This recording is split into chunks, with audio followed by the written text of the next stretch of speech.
মাননীয় স্পিকার, আপনাকে ধন্যবাদ। মাননীয় স্পিকার, মাননীয় মন্ত্রীর ভাষ্য অনুযায়ী আমাদের বাড়ি ঘরে এখন আর কোনো গ্যাসের সংযোগ দেওয়া হবে না, বা যেই সংযোগগুলো আছে সেখানেও কিন্তু মাননীয় মন্ত্রী গ্যাস পাওয়া যায় না।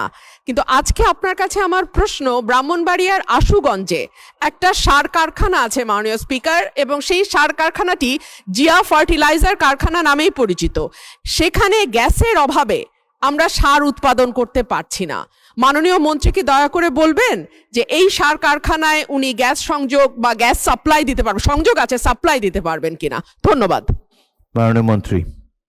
মাননীয় স্পিকার, মাননীয় সদস্য যে প্রশ্ন করেছেন তাকে জানানোর জন্য বলছি, আমরা অতি দ্রুত এই সার কারখানায় গ্যাস লাইন স্থাপন করার চেষ্টা করব। ধন্যবাদ মাননীয় স্পিকার।